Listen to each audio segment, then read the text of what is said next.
Welcome everybody. तो ये problem है, इसमें जो है वो हमें डिज़ाइन करना है और डिटेल भी करना है, डिज़ाइन एंड डिटेल। तो डिटेलिंग तो उसमें इसमें शायद जो है वो मैंने उतनी अच्छे से नहीं की है, लेकिन मैं आपको बता दूंगा। और एक और जो प्रॉब्लम है उसमें डिटेलिंग मैंने बहुत अच्छे से की है। ओके, तो इसको जो है कैसे सॉल्व कर रहे हैं, देखो यहाँ पे आपको दिया गया हुआ है कि एक कॉन्टीन्यूअस बीम है। ओके, उसका मिड सेक्शन जो है वो हमें निकालना है और उसका इफेक्टिव स्पैन 4 मीटर है, स्पेस जो कि है 5 मीटर सेंटर टू सेंटर में। अब यहाँ पे जो है वो विड्थ दिया गया हुआ है, विड्थ ऑफ रिब जो है वो 250 है, ओवरऑल डेप्थ 400 और स्लैब की जो थिकनेस है वो 135 है। और इसमें जो फैक्टर्ड बेंडिंग मोमेंट लग रहा है वो फैक्टर मोमेंट दिया गया हुआ है, मोमेंट 45 किलो न्यूटन मीटर का। और हमें इसमें limit state method basically use करना है।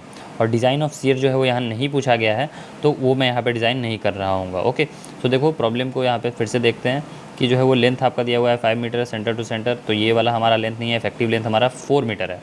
डी की value overall depth 400 mm, B W width of web 250 mm, D F depth of flange 135 mm। Okay, अब इसके बाद जो है आप देखो कि बी एफ जो है वो बी एफ क्या है हमारा इफेक्टिव विड्थ ऑफ फ्लैंज। इसके लिए फार्मूला आपको यूज़ करना है L0/6 plus B W plus 6 D F. ये मैंडेटरी है, आपको बी एफ निकालना ही पड़ेगा, इसके बिना आप क्वेश्चन में आगे प्रोसीड नहीं कर सकते। बी एफ क्या है बेसिकली, जैसे सपोज करो कि ये जो है वो आपका अगर टी बीम है, तो यहाँ वाला से यहाँ तक का जो पोर्शन होता है इसी को बी एफ बोल रहे हैं। Okay, effective width of flange. अब इसमें जो है वो देखो, अगर आपको टी बीम के बारे में नहीं मालूम है उतना, तो मैं बता देता हूँ कि जैसे टी बीम क्या है, कि जैसे ये अगर स्लैब है, ओके, इतना जो पोर्शन ये ऊपर वाला स्लैब आपको दिखाई दे रहा है, और यहाँ एक तरह से ये जो इतना ज़्यादा जो पोर्शन है ये बीम है। ओके, तो जब बीम को साथ में स्लैब के कास्ट करते हैं तो वो टी बीम बनता है। और इसमें हमारा यूज़ क्या होता है कि इसमें हमारा स्टील कम लगता है और ये मोनोलिथिक रहता है कास्टिंग के समय। सो हमारा स्टील जो है वो लेस रिक्वायर्ड होता है और ये हमारे लिए इकोनॉमिकल हो जाता है। और हमें मोमेंट मींस जो है वो ये डिफ्लेक्शन भी हमारी रेसिस्ट करने में मदद करता है। तो ये बीम और स्लैब दोनों को जो है वो डिफ्लेक्शन साथ में होगा, इस वजह से कंबाइंड डिफ्लेक्शन जो है वो कम हो जाता है एज़ कम्पेयर टू अगर दोनों का सेपरेट देखें तो। ओके, अब देखो बी एफ का वैल्यू आप निकाल लो, इसमें आपको जो है वो सभी चीज़ें मालूम है। एल नोट की value 4000, B W D F, इन सभी को निकालने पे 1726.7 आया। मैंने जो है वो बी एफ की वैल्यू ले ली 1726 इसके बाद जो है वो डी इफेक्टिव क्या है, जो हमारा इफेक्टिव डेप्थ है। तो ये हमारा 400 ओवरऑल दिया गया था, उसमें से मैंने 25 जो है वो क्लियर कवर माइनस कर दिया, 8 जो है वो मैंने स्टीरअप का ले लिया है, लेकिन 8 से ज़्यादा भी प्रोवाइड कर सकते हो आप। फिर ये 16/2 मैंने एज्यूम किया है कि जो मेरा आगे मैं डिज़ाइन करूँगा तो उसमें 16 mm का या 12 mm का दूंगा। ओके, तो यहाँ से आ रहा है 359, लेकिन मैं 350 लेके चल रहा हूँ। ओके, देखो डेप्थ आप कम करके लेके चल सकते हो, लेकिन बढ़ा मत देना। अगर जैसे 359 आया है तो ऐसा नहीं कि 360 कर देना, 350 ले लो, 355 ले लो, चलेगा। ओके, डेप्थ क्योंकि जितना कम लोगे तो एक तरह से सेफ़र साइड पे आप रहोगे। ओके, वाइल्ड डिज़ाइनिंग, लेकिन वाइल्ड प्रोवाइडिंग डेप्थ आपको ज़्यादा देना होगा। अगर जितना ज़्यादा डेप्थ दोगे उतना जो है वो मीन्स एक तरह से वो सेफ़ साइड पे रहता है। अब देखो यहाँ पे जो है वो हम लोग एज्यूम कर रहे हैं कि जो न्यूट्रल एक्सिस है वो लाई करेगा फ्लैंज के अंदर। ओके, न्यूट्रल एक्सिस क्या होता है, जिसके ऊपर जो है वो कंप्रेशन होता है और जिसके नीचे टेंशन होता है। तो उसके जो है वो जो लाइन होता है बीच में, वो एक तरह से इमेजिनरी लाइन है, वो न्यूट्रल एक्सिस कहते हैं। तो एम यू लिमिट यहाँ पे जो है वो ग्रेड हम यूज़ कर रहे हैं FE500। तो ये वाला फार्मूला यूज़ होगा एम यू लिमिट के लिए 0.133 FC के BD²। FCK का वैल्यू M25 दिया गया हुआ है तो 25 ले लेंगे। B का वैल्यू, B के जगह पे हमें BF का वैल्यू लेना होगा। ओके, BF का वैल्यू क्या है 1726 और D क्या है, D हमारा है इफेक्टिव डेप्थ। ओके, तो यहाँ पे जो है वो मैंने 350 ऊपर में निकाला था, जस्ट यहीं पे ये वाला, तो यहाँ से आप ले लो। इसकी वैल्यू निकालेंगे तो आ रहा है 703 किलो न्यूटन पर 703 किलो न्यूटन मीटर। अब ये देखो कि ये जो है वो किससे 45 किलो न्यूटन मीटर से क्या है, बहुत ज़्यादा है, यानी कि सिंगली रिइंफोर्स्ड में ये सेफ़ है। ओके, MU जो है वो लेस देन MU लिमिट है, यानी कि हमारा जो डिज़ाइन है वो सिंगली रिइंफोर्स्ड के जैसा कर सकते हैं। और यही अगर इसका केस अपोजिट हो जाता, मीन्स ये ऐसा साइन आ जाता, तो उस केस में हमें डबली रिइंफोर्स्ड जैसा डिज़ाइन करना पड़ता। अब देखो इसके लिए हमें जो है वो AST की वैल्यू निकालनी है, तो हम लोग J निकालेंगे। ओके, J क्या है, लीवर आर्म फैक्टर कह सकते हो आप, ओके। और इसका फार्मूला आपको याद होना चाहिए, या फिर एग्जाम में दिया जाएगा तो आप वहाँ से भी लिख सकते हो। यहाँ पे जो है वो MU जो यूज करते हैं, जो प्रोवाइड किया गया है क्वेश्चन में वही MU होता है, ओके। और यहाँ पे जो B होता है वो B हमारा BF का वैल्यू होता है। सो इन बातों को ध्यान रखें, आपको जो है वो J की वैल्यू निकालनी है। तो J का वैल्यू जो है वो निकल के आ रहा है 0.99।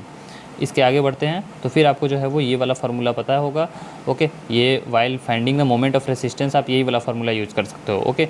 तो यहाँ पे MU की जगह आप MOR लिख देना, मोमेंट ऑफ रेसिस्टेंस, लेकिन इस प्रॉब्लम में हमारा MU ही रहेगा, ओके। सो इसका फार्मूला है 0.87 FY AST JD, ओके। तो इसमें जो है वो AST हमें निकालना है, तो AST MU by 0.87 FY JD, इसमें जो है वो आप वैल्यूज़ को पुट करो तो आपकी AST की वैल्यू निकल के आ जाएगी। अब AST की वैल्यू निकल के आ गई तो आप जो है वो नंबर ऑफ़ बार्स भी निकाल सकते हो, ओके। तो यहाँ पे जो है वो नंबर ऑफ़ बार्स आप देखोगे तो मैंने 2 16 5 या फिर 3 12 5 के बार प्रोवाइड किए हैं। अब इसमें आप देखोगे कि ये बीच में क्या था, तो देखो जैसे चेक करने के लिए कि आपका न्यूट्रल एक्सिस कहाँ है, आप इसे जो है वो निकाल सकते हो कि JD is equals to D minus 0.42 XU। तो इसमें जो है वो XU की वैल्यू निकल जाएगी कि इस पर्टिकुलर जितना मोमेंट दिया जा रहा है उस समय जो है वो न्यूट्रल एक्सिस कहाँ पे होगा। तो टॉप एकदम जो टॉप कंप्रेशन जोन है वहाँ से 8.3 mm के डिस्टेंस पे होगा। सो हमारा एजम्पशन करेक्ट हुआ। क्या हमारा एजम्पशन था? हमारा एजम्पशन था कि जो न्यूट्रल एक्सिस है वो फ्लैंज में है। हालांकि इस प्रॉब्लम में उतना इसका कोई इंपॉर्टेंस रोल नहीं था, लेकिन मैंने बस निकाल के दिखा दिया आपको कि कैसे निकालते हैं, ओके। और हमारा बस इतना ही काम था कि हम लोग जो है वो AST निकाले और कितना नंबर ऑफ बार आ रहा है वो निकाले, ओके।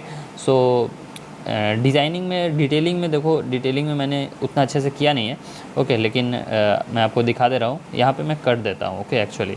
सो आपको जो है वो थोड़ा क्लियरली समझने में रहेगा। तो देखो जैसे इसमें क्या होगा कि आपको ऐसे टी बीम ड्रॉ करना है, ओके। ये टी बीम ऐसे ड्रॉ कर दिए और इसमें जो है वो जो भी आप बार दे रहे हो तो इन दोनों बारों के बारे में आपको लिख देना है कि 3 12 5 बार, ओके। और ऊपर में अगर आप 10 के दे रहे हो तो 2, यहाँ पे मैंने 3 डॉट देना चाहिए था, 2 10 5 बार, ओके। सो वही आपको बेसिकली डिटेलिंग में देना रहता है। और अगर आप स्टीरअप ये सभी दे रहे हो तो आप उसे दिखा देना, ओके। सो बस वही मैंने यहाँ शो करने की कोशिश की है। और एक प्रॉब्लम मैंने की है उसमें डिटेलिंग भी मैंने बहुत अच्छे से की है, तो आप चाहे तो उसे भी देख सकते हो। और जो इसका CA डिज़ाइन तो प्रॉब्लम में नहीं पूछा गया था, लेकिन अगर आप CA डिज़ाइन करना चाहते हो तो इसमें जो है वो हम लोग CA डिज़ाइन का जो फार्मूला होता है उसमें BW इंटू D लेना, ओके। BF इंटू D मत ले लेना, वरना वो बहुत ज़्यादा जो है वो मीन्स आपका इनकरेक्ट आंसर हो जाएगा। सो आई होप कि आपको जो है वो डिज़ाइन पता चल गया। और इसका मोमेंट ऑफ रेसिस्टेंस वाला भी आप वीडियो देख लेना, तो आपका जो है वो LSM से कैसे बनाते हैं ये समझ में आ जाएगा, ओके। तो ये जो है वो पार्ट था LSM से, ओके। ये मेथड था LSM से। WSM के द्वारा भी जो है वो इसे कैसे सॉल्व करते हैं उसके रिगार्डिंग भी मैंने वीडियो बना दिया है, तो वो आपको प्लेलिस्ट में मिल जाएगा। दोनों टाइप से आप वीडियो देख लो, आपके एग्जाम में जो है प्रॉब्लम सारे सॉल्व हो जाएंगे इस टी बीम से रिगार्डिंग। बस आपको क्वेश्चन प्रॉब्लम्स ठीक से समझ में आना चाहिए, that's it. So thanks for watching the video. And इसका PDF आप चाहे तो टेलीग्राम ग्रुप से डाउनलोड कर सकते हो। And have a good day.